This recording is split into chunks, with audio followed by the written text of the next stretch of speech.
오늘 살펴보는 내용은 전송선에서 신호가 어떻게 이제 전달되고 형성이 되는가에 대한 내용인데요. 여기를 한번 봅시다.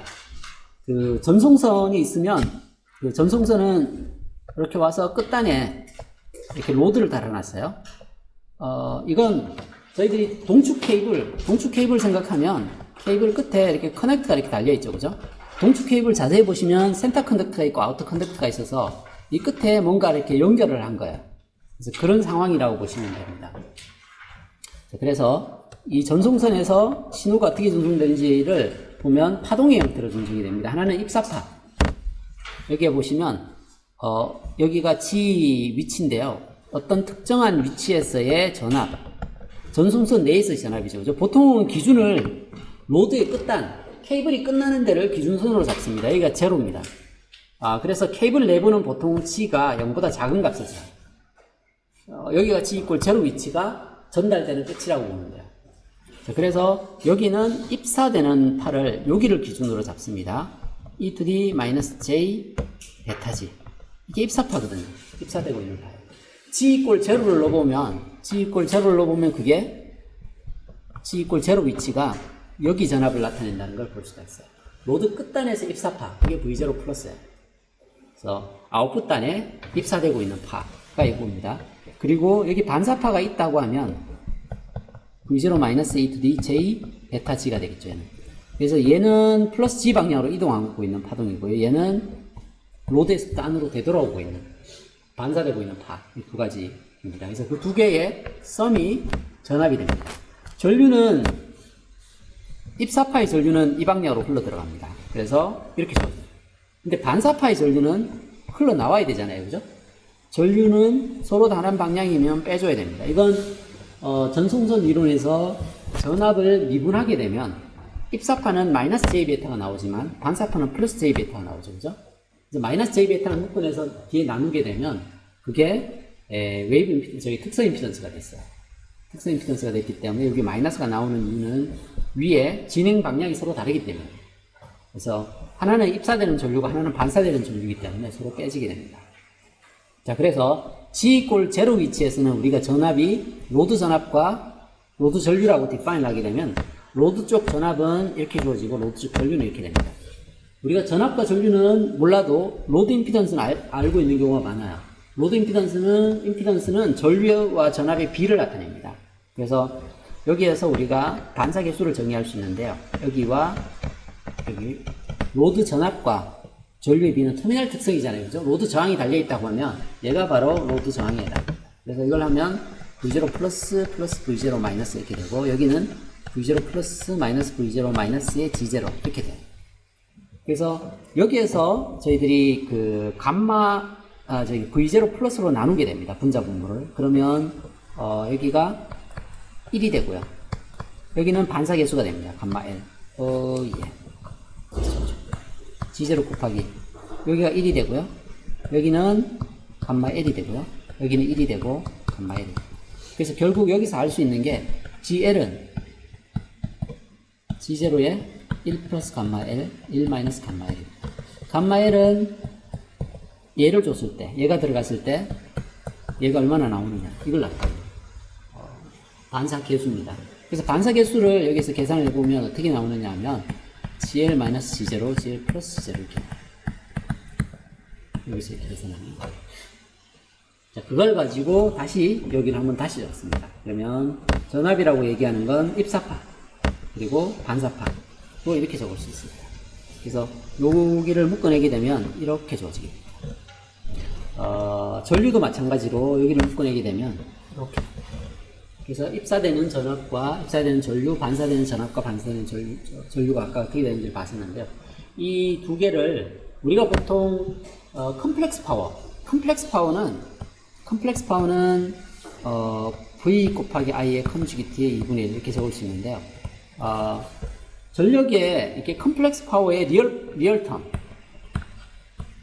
이걸 우리가 유효 파워라고 얘기합니다. 유효 전력. 그리고 이미지너리 S. 이걸 복소 전력이라고 합니다. 패런트 파워, 피상 전력. 잠깐만요. S의 절대치. 여기를 우리가 피상 전력이라고 그러죠, 그죠? 패런트 파워.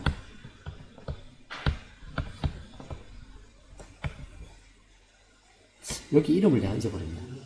무효전력 맞아요. 무효전력이다. 그래서 그 리얼텀을 유효전력, 이미지텀을 무효전력, 그리고 S의 절대치를 피상전력이라고 합니다. 근데 여기서 한번 자세히 한번 봐요. 얘가 보면 입사되는 전압과 반사되는 전압이 더해져 있고요. 입사되는 전류와 반사되는 전류가 빠져 있습니다. 이 두 개를 서로 곱하면 얘랑 얘가 곱해진 텀이 있어요. 그게 여기로 갑니다. 그래서 입사되는, 이렇게 곱하면 입사 전압이고 이렇게 곱하면 입사 전류거든요. 얘가 두 개 곱해지면 얘가 입사 전력입니다. 그리고 반사되는 전압하고 반사되는 전류가 곱해지면 얘가 이렇게 곱해지죠. 그죠? 얘가 반사 전력을 나타냅니다. 입사 전력과 반사 전력이 리얼텀에 해당합니다. 왜냐하면 이렇게 컨주기트를 곱했잖아요. 그죠? 컨주기트를 곱하면 얘하고 얘가 곱해지고요. 여기가 서로 컨주기트가 곱해지기 때문에 얘가 이렇게 떨어져 나옵니다. 이제 2분의 1은 RMS 팩터고요. 여기 V0 플러스하고 V0 플러스 컨주기트를 하면 이렇게 떨어져 나오고요. 그리고 익스포넨셜 텀은 컨주기트를 곱하면 떨어져 나가요. 근데 이제 뒤에 있는 부분이 문제인데요. 입사되는 전압과 반사되는 전류, 그리고 반사되는 전압과 입사되는 전류, 크로스로 곱해지는 텀이 나오겠죠. 이렇게 곱하면. 그게 나중에 이 무효전력으로 갑니다. 전압 웨이브가 진행하는 방향하고 전류 웨이브가 진행하는 방향이 서로 반대로 움직이는 것들끼리 곱해지면 실제로 전력을 전달할 수 있는 힘은 없죠. 걔는. 근데 필드는 존재해요. 이 케이블 내부에 필드는 존재하지만 실제로 쓸 수 있는 전력이 아니에요. 이게. 움직이는 방향이 서로 반대로 움직이는 것들이잖아요. 그죠? 그래서 그게 나중에 보면 이렇게 곱해보면 걔가 그 복소수로 떨어진다는 걸 아는데요. 얘하고 얘 컨주기트 곱하면 얘가 떨어져 나와요. 그리고 여기하고 여기에 컨주기트 하면 이렇게 떨어져 나와요. 근데 자세히 들여다보면 이 두 개가 서로 컴플렉스 컨주기트 관계인데 빠져있죠. 그죠? 빼지면 얘는 두 개의 제2의 이미지네이터면 나와요. 근데 이게 컴플렉스 텀으로 나왔거든요. 그래서 그게 무효전력으로 갑니다. 무효전력은 그러면 아무런 영향도 안 줄까요? 무효전력은 소스 노드든 누구한테도 전력을 주진 않아요. 근데 케이블 내부의 필드를 차지하고 있어요. 차지하고 있다면 이 피상전력을 얘기하죠. 그죠? 크기 자체는 필드의 세기는 크게 가져가기 때문에 케이블의 규격에 영향을 줘요. 나는 1W를 쓰는데 피상전력이 1W보다 훨씬 커요. 이게 피상전력은 10W급이거든요. 근데 내가 쓰는 건 1W밖에 안 써요. 근데 어떻게 하다 보니까 그 안에 있는 필드는 굉장히 세게 걸려 있을 수 있어요. 그러면 케이블은 10W짜리가 써야 돼요. 무슨 얘기인지 아시겠어요? 무효전력이라 그래서 아무 영향이 없는 게 아니에요. 근데 대부분 나쁜 영향을 줘요. 밖으로 에너지는 안 주면서 케이블의 필드만 차지하고 있어요. 그래서 케이블 가격만 올려요. 그러면 피상전력이, 무효전력이 있는 게 별 도움은 안 되죠. 그죠? 네, 하여튼. 그래서 여기에서 마찬가지로 저희들이 입사전력이 뭐고 반사전력이 뭔지 실제로 외부에서 봤을 때는 컴플렉스 텀은 아무 영향이 안 줘요. 어차피 나오는 파워가 아니에요. 케이블 안에 있는 파워지. 그래서 바깥쪽에서 봤을 때는 내가 준 파워하고 나온 파워 이런 것들을 볼 때는 입사 아니면 반사만 보면 됩니다. 그래서 입사 전력은 인시던스 웨이브에 의해서 생겨나는 거고요. 반사 전력은 리플렉티드 웨이브에 의해서 생겨나는 전력인데 이 두 개가 리얼텀입니다. 그래서 그게 유효 전력을 결정을 합니다. 그래서 지금 보면 내가 입사 전력, 여기에 입사 전력이거든요. 입사 파워. 입사 파워에 1 플러스 마이너스 감마 1이 실제로 리얼텀에 해당합니다. 리얼텀에. 그래서 리얼텀만 뽑아내게 되면 이렇게 나오게 되는데 이게 입사 파워고 이게 반사 파워입니다. 그러면 얘는 이렇게 적을 수 있어요. 인시던스 파워 마이너스의 P 리플렉티드 파워 이렇게 나올 수 있는데 얘를 주게 되면 얼마를 튕겨내는 거예요. 그래서 그걸 B로 나타낸 게 이게 반사 손실입니다. 이 두 개의 B. 이 두 개의 비를 내게 되면 사실은 얘가 나오죠. 그죠? 그래서, 여기에 dB 스케일을 취하게 되면 이게 리턴 로스라고 합니다. 자, 그러면 여기 디바이스가 하나가 있다고 한번 봐요. 이게 뭐, 안테나일 수도 있고, 필터일 수도 있습니다. 여기에 리턴 로스가 10dB짜리다.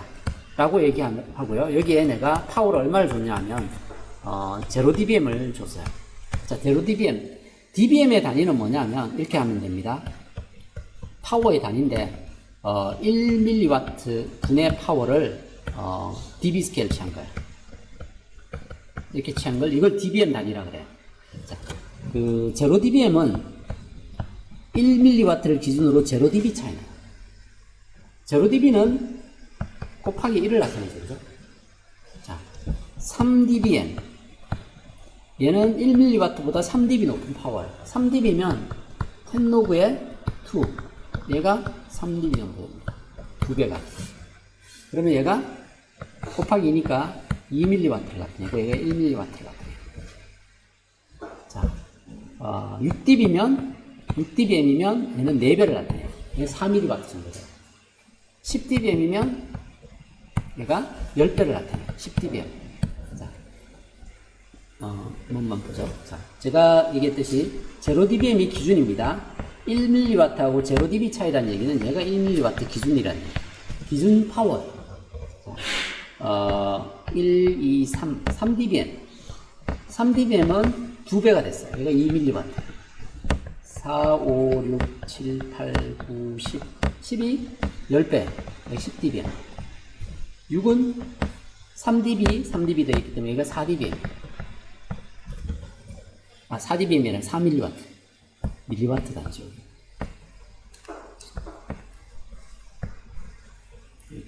다시 적어요. 위에서부터 적는 할게요. 10dBm. 9, 8, 7, 6 dBm. 5, 4, 3 dBm. 2, 1, 0 dBm. 그래요. 얘가 1mW. 1mW하고 0dB 차이니까 1배고요. 1mW보다 3dB 높기 때문에 2dBm, 2배. 여기는 4배. 여기는 10배. 이렇게 돼요. 밀리와트. 자, 이게 붙어서 밀리와트. 여기도 밀리와트. 예. 이렇게 돼요. dBm은 전력단인데 이렇게 쓰거든요. 자, 7 어떻게 될까요? 7dBm. 7dB는 10dB에서 3dB를 뺐죠, 그죠?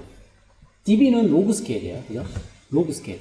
그러면 10dB에서 3dB를 빼게 되면 12, 10배, 3이 2배인데 나눗셈이죠. 그럼 얘가 5배, 5dBm입니다. 5mW. 5mW. 그죠? 자, 그리고 4dBm은 7에서 3을 빼면 7에서 3을 4dBm이죠. 그죠? 4dB가 돼요. dB 스케일로 빼니까 7이 5배, 3이 2배, 얘는 2.5배 정도 돼요. 2mW, 2.5mW. 뭐 이렇게 계산하면 됩니다. 다른 것들도 이렇게 서로 빼면 되죠. 1이 얼마 정도 되냐면 4에서 3을 빼면 얘가 1dBm이 4에서 3을 빼게 되면 2.5에서 2를 빼는 거죠. 그죠? 얘가 1.25 배니까 1.25mW 이렇게 돼요. 1dBm이. 그래서 dBm은 파워 단위입니다. 자, 그걸 보시고 여기 한번 볼게요. 자, 내가 0dBm을 입사를 시켰어요. 그럼 1mW를 내가 디바이스한테 줬어요. 근데 얘가 리턴 로스가 10dB예요. 이게 무슨 얘기냐면 리플렉트 된 파워가 얼마 정도 될 것 같아요, 그러면. 내가 1mW를 줬는데 얘가 얼마 튕겨냈다는 얘기예요.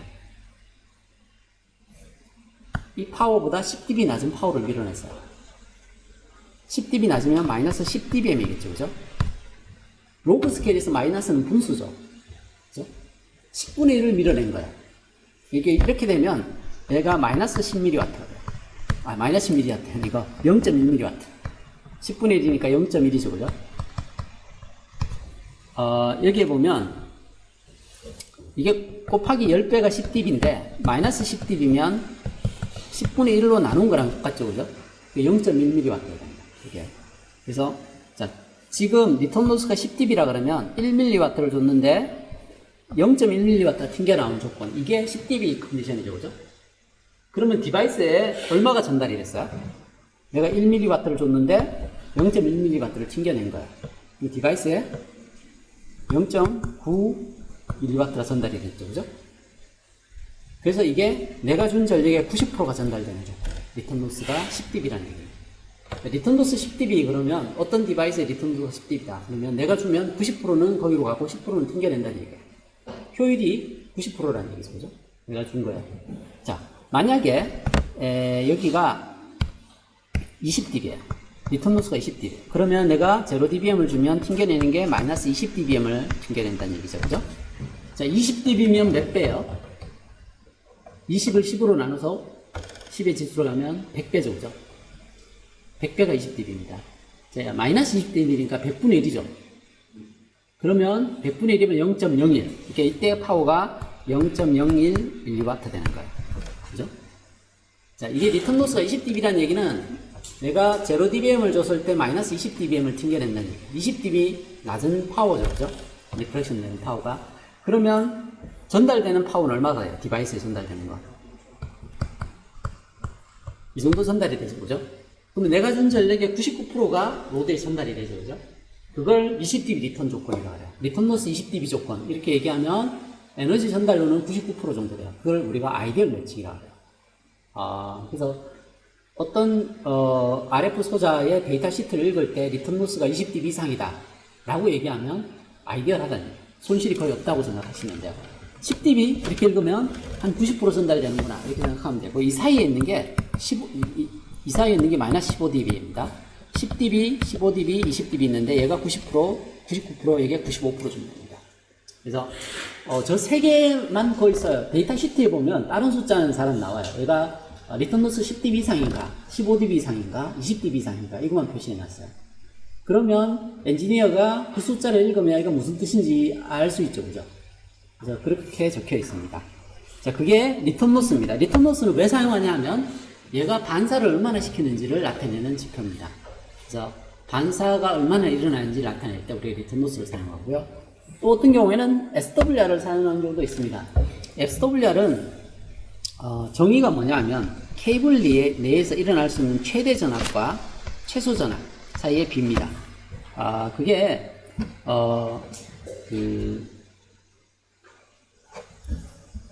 전압이라고 얘기하는 게, 여기 전압을 한번 볼게요. 여기 전압을 보면 이렇게 쏘죠. 이거의 크기를 한번 계산해 봐요.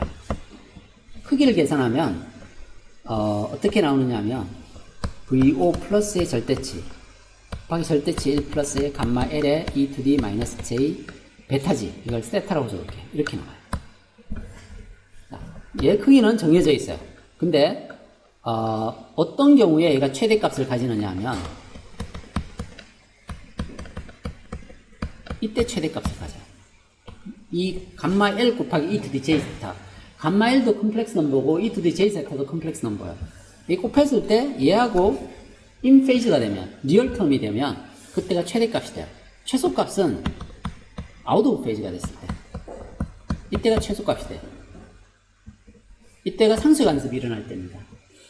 상쇄 간섭이 일어날 때 최소가 되고요. 이때가요. 보강 간섭이 일어날 때가 최대가 됩니다. 이 비를 가지고 반사 양을 나타냅니다. 만약에 반사가 하나도 안 일어나면 VSWR은 얼마 정도 돼요? 반사가 안 일어난다는 얘기가 감마가 제로죠, 그죠? 얼마가 돼요? 1. 만약에 반사가 크기가 1이면 얼마가 돼요? 무한대가 되죠, 그죠? 1하고 무한대 사이 값을 가져요, VSWR은. 1하고 무한대 사이를 값을 가지는데, 저게 어떤 의미를 가지느냐 하면, 케이블의 상태에 따라서 어떤 데는 낮은 앰플리튜드를 가지고 어떤 데는 높은 걸 가져요. 그렇게 되면 디바이스가 같은 파워에 있으면 안정적으로 동작하는데 플럭츄에이션 하는 거예요. 이게 이제 자기는 고정된 전압 혹은 고정된 전력에서 동작하고 싶은데 전압이 낮을 수도 있고 클 수도 있어요. 그 B가 크면 디바이스 동작하는데 굉장히 어려움이 많아요. 그래서 주로 이제 이런 문제가 생겨나는 게 안테나 쪽이에요. 안테나 쪽에서는, 안테나는 요즘 휴대전화는 거의 다 안테나가 안에 숨어 있어요. 근데 옛날에는 안테나가 밖에 나와 있고, 지금도 무선 시스템 중에 안테나가 밖에 나와 있는 경우가 있어요. 그래서 안테나를 손으로 잡거나 휘거나 그러면 반사가 확 바뀌어요.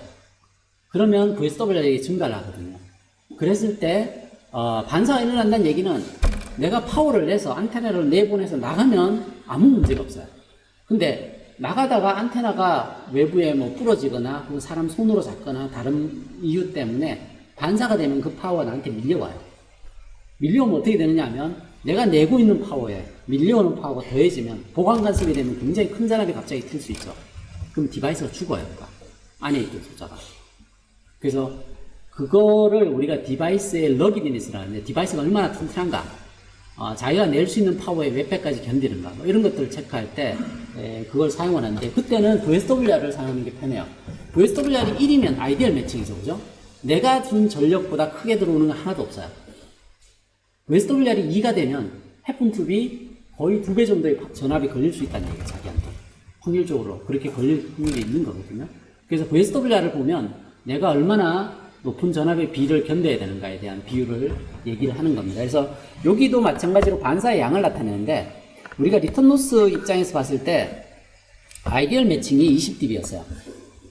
아이디얼 매칭이 20dB인데 VSWR은 1.2대 1이에요.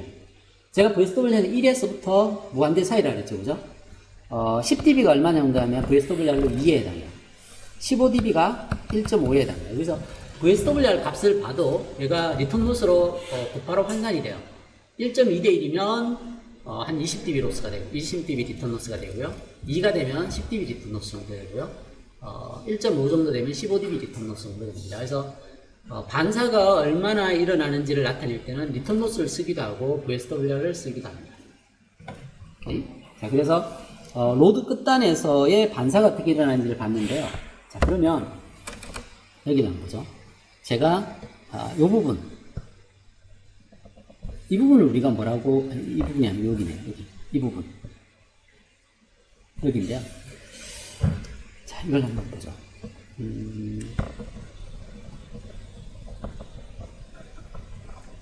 자, 여기에서부터 마이너스 L이라는 좌표 위치에 있어요. 이게 L이라는 만큼 떨어져 있습니다. 여기서. 그러면 여기서 여기까지 길이가 L만큼 떨어져 있으면 여기가 V0 플러스, 여기가 V0 마이너스면 여기 요 지점 마이너스 L 위치에서의 전압은 어떻게 되느냐 하면 V0 플러스의 E to D J 베타 L, 여기에다가 마이너스 L을 집어넣는 거거든요. G 대신에 마이너스 L을 집어넣어요. 그러면 입사파는 이렇게 돼요. 그죠? 여기 입사파가, 여기가 입사파죠, 그죠? 입사파에 G 대신에 마이너스 L을 집어넣어요. G 대신에. 그러면 이렇게 나와요. 여기다 집어넣게 되면 V0 마이너스 A to D 마이너스 J 베타 L 이렇게 나와요. 이게 반사파죠, 그죠? 이 위치에서요. 이 위치에 입사되는 파가 이렇게 되고요. 이 위치에서 반사되고 있는 파가 이렇게 돼요. 자, 반사 개수 감마 인은 뭘 나타내느냐 하면 입사파분의 반사파예요. 자, 여기에서의 입사파하고 반사파의 비가 감마 L이었죠, 그죠? 얘를 입사시켰는데 얘가 반사되고 있는 거예요. 그럼 어떻게 되느냐 하면 얘가 V0 플러스 분의 E to D J 베타 L 분의 V0 마이너스 E to D 마이너스 J 베타 이렇게 나와요. 그래서 얘는 감마 L이죠. E to D 마이너스 J의 2배의 베타 L. 이걸 우리가 세타라고 합니다. 세타는 일렉트리컬 랭스라고 합니다. 일렉트리컬 랭스라고 하는데 얘는 베타 곱하기 L이라서 2파이 곱하기 람다 분의 L 이렇게 돼요. 이게 일렉트리컬 랭스예요. 그래서 이렇게 주어지게 됩니다. 그래서 그걸 여기다가 적어놨어요. 여기 감마 L 곱하기 E to D 2배의 베타 L, 이게 마이너스 L 위치에서의 반사 개수입니다. 자, 이건 저희들이 반사 개수라고 얘기하는 건 여기서 들어본 입력 임피던스에서 얘를 빼고 입력 임피던스 얘를 빼고 여기에서 보면 임피던스가 있을 겁니다. G2. 여기서 반사가 일어나는 게 감마 L이었는데요. 여기서 일어나는 반사는 이렇게 일어나죠, 그죠? 그러면 당연히 감마 인도 Gin 마이너스의 G0, Gin 플러스 G0 이렇게 만족을 해야 되죠, 그죠? 만약에 L이 0였다면 그냥 감마 1이 되죠. 그래서 지금 보면 입력 임피던스는 이렇게 정리돼요. 그러면 입력 임피던스에 대해서 다시 정리하면 이렇게 주어지게 됩니다. 이걸 만족해야 돼요. 그래서 감마 인이 뭐였느냐면 감마 L 곱하기 이 값이었어요. 이걸 여기다 대입을 합니다. 그러면 이게 감마 L이고요. 이게 E to D 마이너스 2배의 J 베타 이게 됩니다. 이게 감마 인을 이렇게 집어넣어요. 그래서 정리하면 이렇게 떨어져 나옵니다. 분자분모에 GL 플러스 G0를 곱하거든요. 그러고 나서 여기를 정의를 해보면 보시면 위쪽은 GL, GL이 같은 폴라리티를 가지고 있어서 이 두 개를 더하면 2배의 코사인 베타일이 나옵니다. 이렇게 나오죠. 그죠? 근데 여기 이미지널이 여기 이미지널이 하면 마이너스이기 때문에 여기는 사인이 나옵니다. 그리고 여기도 마찬가지. 계산을 해보면 G0, G0에서 플러스가 나와서 G0의 코사인이 나오고요. GL의 사인이 나옵니다. 그래서 코사인 베타일로 나눠버리면 이렇게 떨어져요. 그래서 여기서 베타일을 일렉트리컬 랭스를 이렇게 정리했어요. 자, 이게 뭘 뜻하는지 한번 잘 보세요. 여기 코이셜 케이블이 있는데요. 동축 케이블이 있는데 여기 끝에 로드 임피던스, 여기에 로드 임피던스 R를 달아놨어요. 여기서 저항을 재요. 이 길이가 L이에요. 우리가 DMM으로 코이셜 케이블 뒤에 100옴을 달고 이렇게 저항으로 딱 재보면 그냥 100옴이 재죠. 그죠? 그때 왜 100옴이 재죠?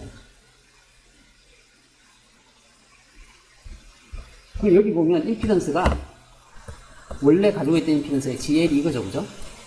이게 GL이에요. GL하고 G인이 서로 다르잖아요. 케이블 길이에 따라서.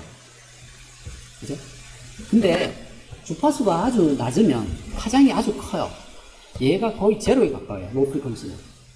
파장이 길기 때문에 회로가 커봐야 뭐 10cm, 20cm인데 파장이 뭐 100m, 1km 뭐 이렇게 되면 일렉트리컬 랭스 이게 제로잖아요. 그죠? 세타를 제로를 넣어보세요. 입력 저항이 그냥 로드 저항이 돼요.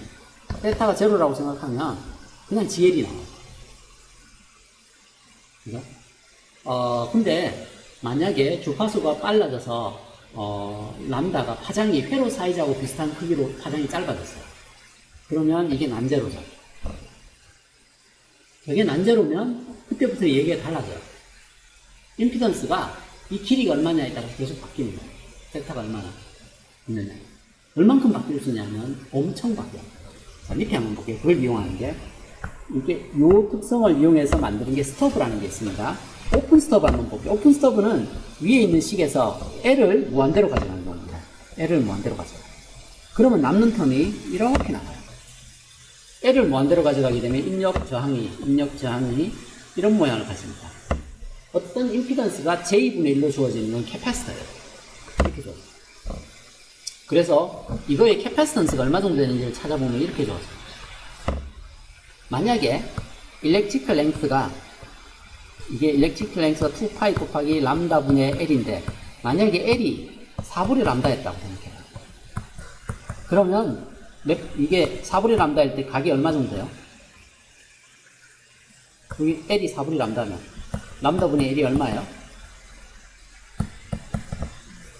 4분의 람다잖아요. 여기 4분의 1이면 얘가 어떻게 돼요? 2분의 파이 맞나요? 4분의 람다일 때가 얼마 정도 되느냐면 델타가 90도일 때 탄제트 90도 얼마예요? 탄제트 90도가 얼마죠? 무한대잖아요. 캐패시턴스가 얼마까지 된다고요? 캐패시턴스 값을 무한대짜리를 만들 수 있어요. 세타가 제로는 없지만 세타에 따라서 굉장히 큰 캐패시터를 만들 수 있잖아요. 그죠? 그래서 큰 캐패시터가 필요할 때도 있고 작은 캐패시터가 필요할 때도 있습니다. 쇼스터브는 얘가 제로일 때입니다. GL을 제로로 놓으면 G0, C0 떨어지고 이렇게 떨어져요. 남는 게 여기 남아요. 근데 임피던스가 J 뭐로 남는 건 인덕터거든요. 인덕터도 마찬가지로 이렇게 됩니다. 세타 값을 조절을 해서 세타는 길이를 얘기하거든요. 이 L을 조절해서 우리가 원하는 임의의 인덕터와 캐파시터를 만들 수 있어요. 그래서 그런 걸 스토브라고 하는데 여기 보면 이런 거 있죠. 이 길이. 여기는 우리가 레이디얼 스토브라고 하는데 이렇게 반경을 이렇게 만들어 놓는데요. 이게 4분의 람다 길이를 만들어놔요. 그러면 캐파시터가 무한대짜리가 달려있는 것처럼 보여요. 그리고 이런 길이들도 보면 신호가 지나갈 때 인덕터가 무한대짜리가 있으면 일로 신호는 안 새나오고 DC는 들어가죠, 그죠? 이제 DC 피드 라인이에요. 바이어스 라인이라고 그러는데, 바이어스 T 같은 역할을 해요. RF는 안 나오고, DC 신호만 들어가요. 그런 라인들을 만들 수도 있고, 여기도 보면 이런 것들이 전부 다 길이가, 전부 다 정해져 있습니다. 캐패시터나 인덕터 대신에 저걸 사용을 하는데요. 파장이 아주 짧으면, L이나 C 컴포넌트를 사서 이렇게 다는 경우는 없고요. 패턴으로 만들어요. 지금 이런 라인 패턴으로. 이렇게 전송선의 크기 가지고 L하고 C를 만들어 사용할 수 있어요. 근데 이제 파장이 그렇게 짧지 않은데도 불구하고 저런 패턴을 하는 데가 있어요. 어떤 경우에 저런 패턴을 사용을 하느냐면 저희들 기지국 앰프 같은 거 있죠. 저기 픽 파워들이 보통 한 500에서 600W 정도 돼요. 근데 500W, 600W 정도 되는 파워가 이게 캐패시터 같은 데 지나가면 케이블이나 인덕터가 터져요. 그런 캐패시터를 팔기도 해요. ABX 같은 데 보면 캐패시터 하나에 몇만 원씩 하는 것도 팔아요. 근데 너무 비싸잖아요. 근데 PCB 기판으로 만들면, 견뎌요, 걔가. 그러니까 이제 왜 그게 터지느냐 하면 아주 작은 캐패시터, 럼프 소자 안에 굉장히 강전을 밀어넣잖아요. 그럼 터져버려요. 근데 PCB 기판은 좀 넓이도 넓고 손실이 생길 때가 별로 없거든요. 그래서 이제 하이 파워 쪽에 쓰거나 아니면 하이 프리퀀시 쪽에 사용하는 테크닉이 이런 스토브입니다. 근데 일반적으로 사용하기에는 커요, 저게. 사브리 람다가. 사브리 람다가 커서 일반적으로 못 쓰지만 특수한 경우에 주파수가 아주 크면 거의 쓰고요. 그렇지 않고 아주 대전력을 다뤄야 되는 경우에 쓰기도 합니다. 네.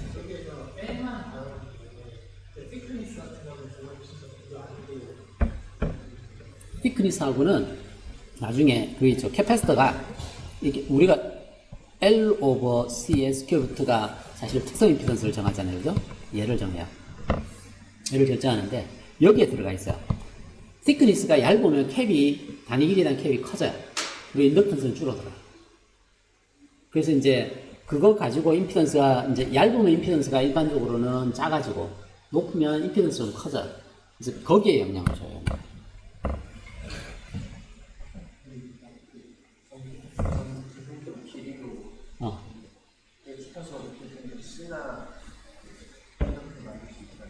그렇지. 이게 나중에 필터 같은 거 만들 때 보면 이제 그 캐패시터나 인덕터가 없는 값을 써야 될 때가 있어요. 캐패시터나 인덕터를 럼프 엘리먼트로 파는 것들은 값이 표준값들이 있어요. 그 표준값만 쓰는데 필터 만들다 보면 표준값 아닌 걸 써야 될 때가 많아요. 그런 경우에도 스토브를 써요.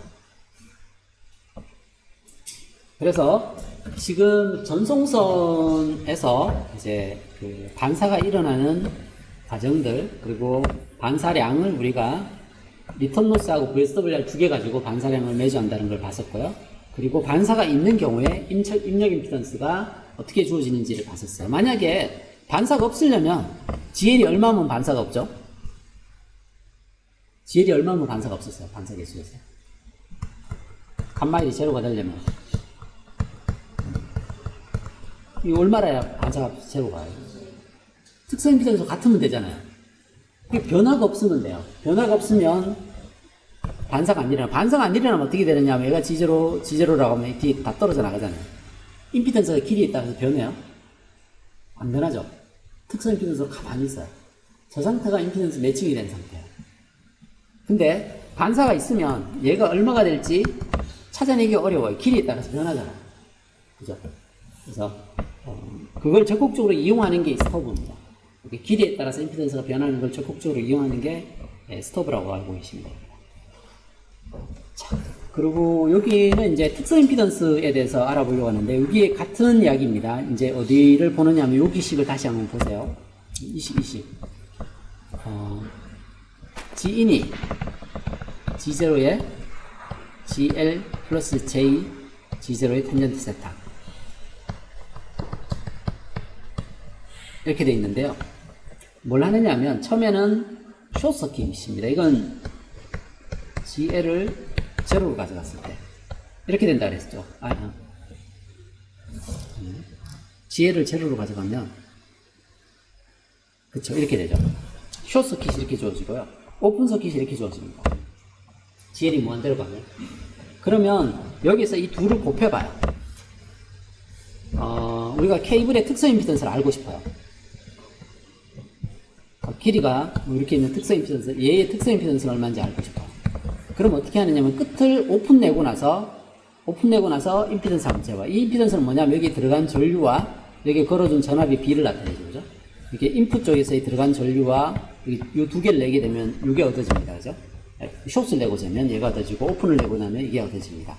이 두 개를 측정한 다음에 걔 둘을 곱하면 여기 보면 JJ 떨어지고 탄젠트 떨어지면 G0의 제곱이 나오죠. 그래서 두 개를 곱하게 되면 G0의 제곱이 나옵니다. 그러면 우리가 숏 서킷하고 오픈 서킷 임피던스를 알면 이거 가지고 G0를 찾을 수 있죠. 또 한 가지 둘을 나눠 보세요.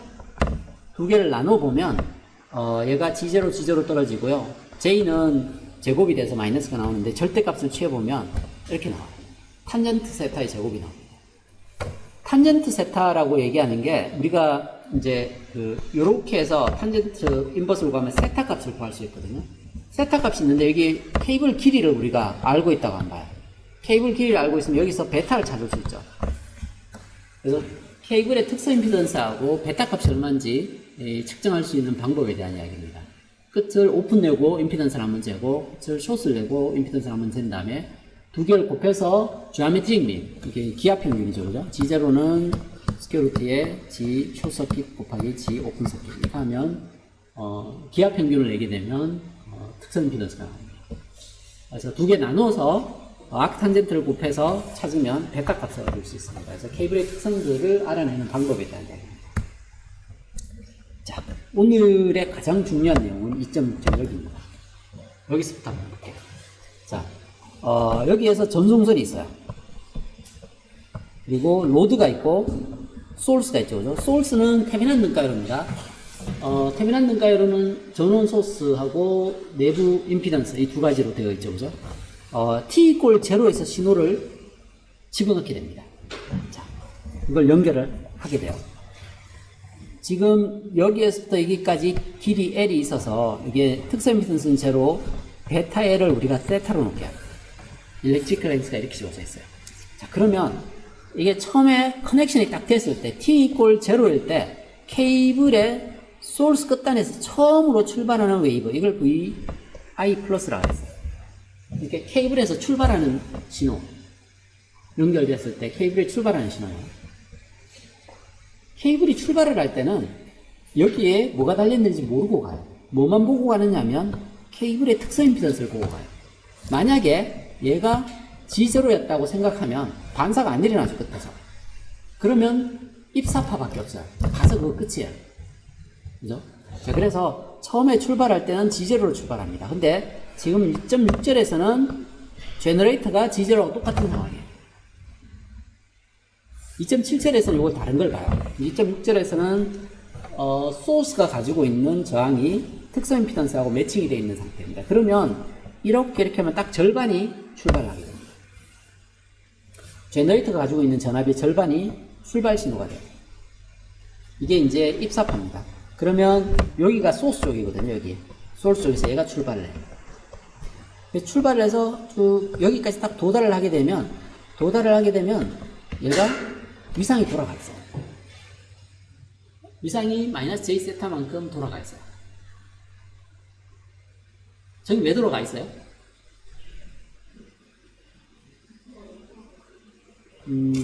시간이 흘러서 그래요.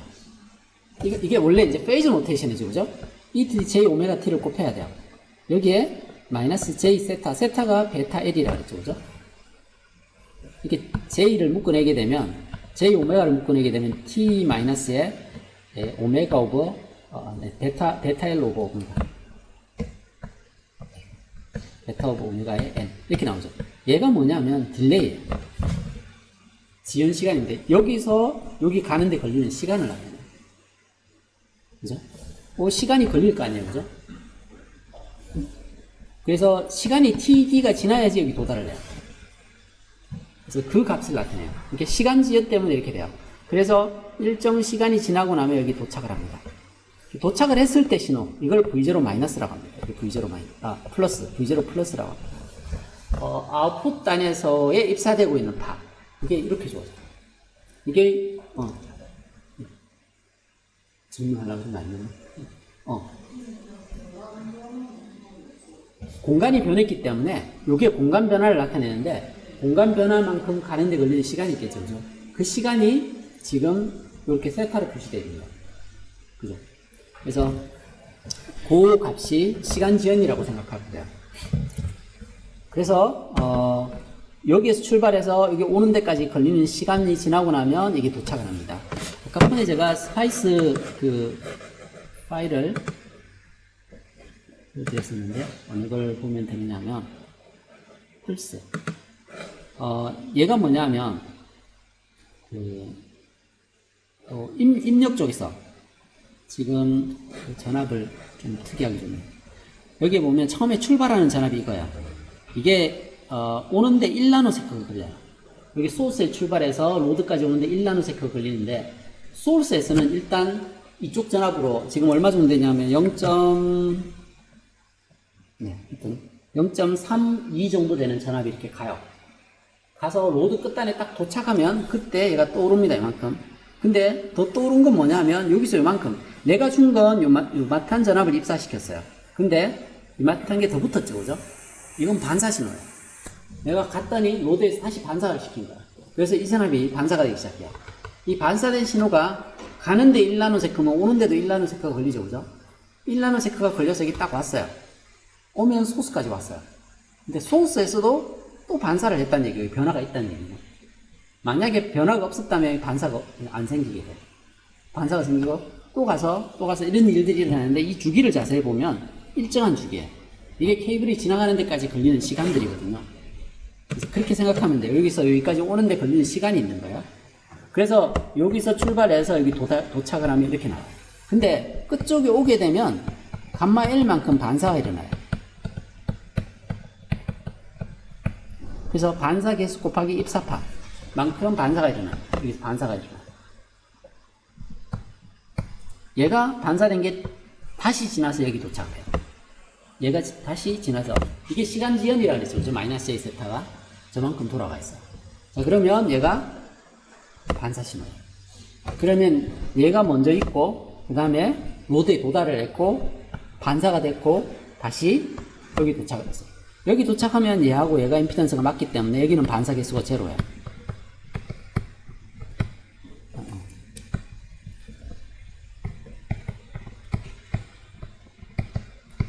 지금 RG가 G0예요. 이렇게 도착을 하면 이 신호는 반사가 안 일어나죠. 그죠?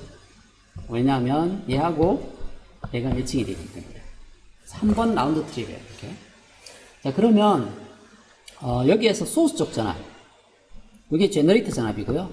여기가 소스 전압인데 소스 쪽 전압은 입력단에서 입사 전압과 반사 전압 두 개의 합이겠죠. 그죠?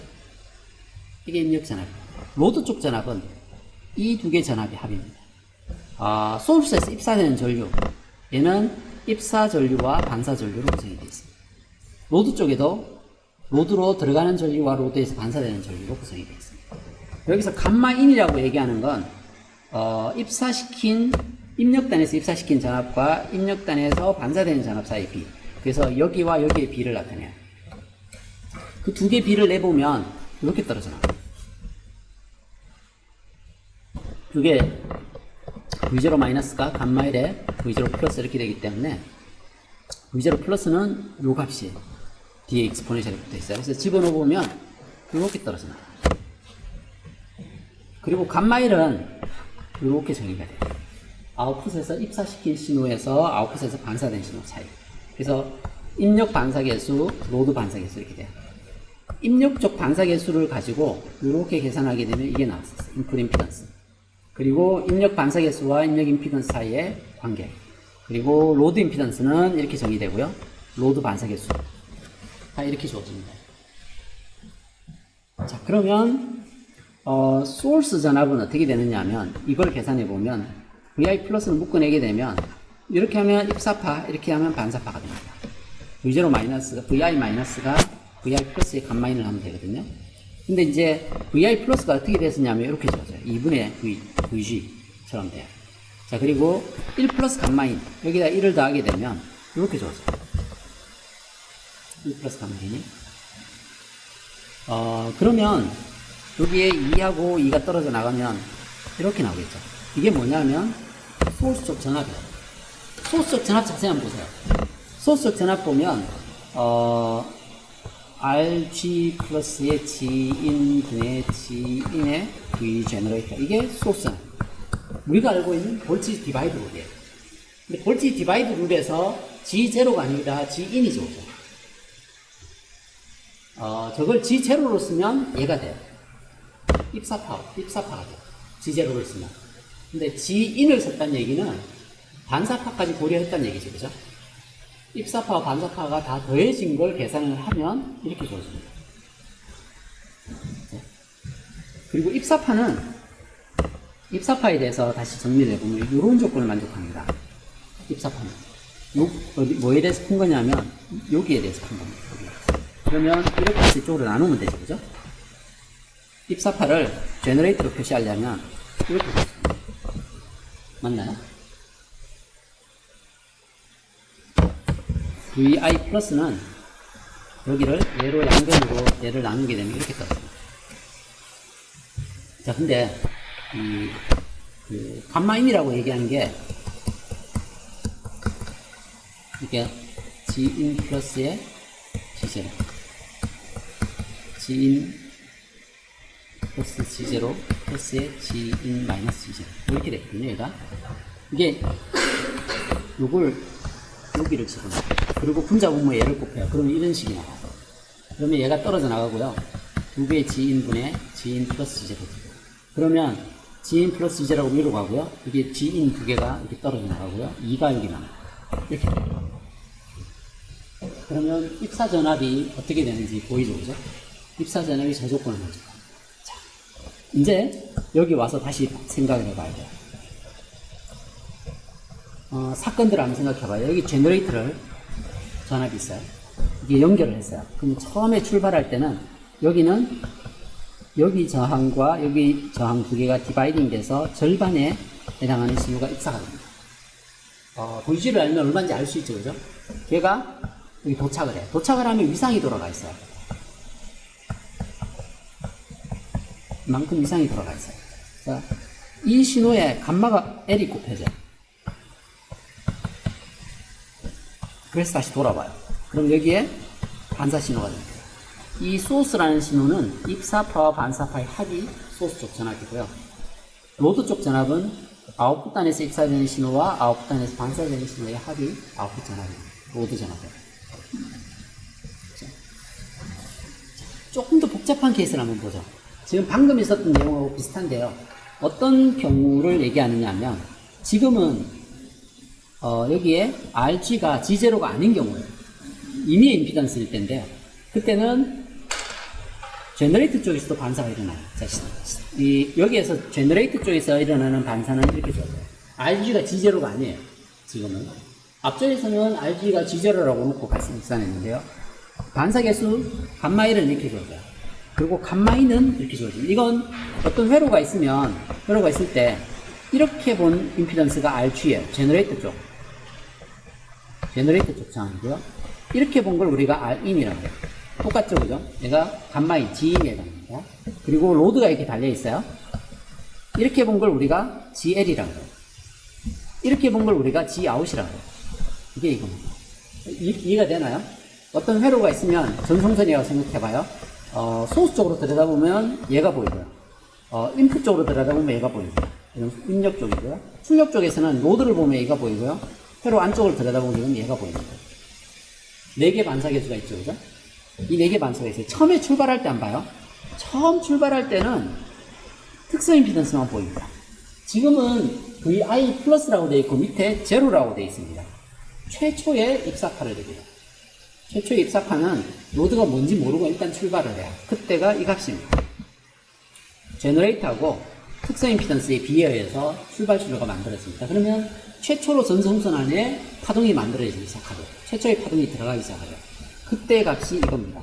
이게 전송선을 타고 이게 여기까지 도착을 해요. 도착을 하면 이 정도의 시간 지연이 생겨납니다. 그리고 얘가 도착을 한 거예요.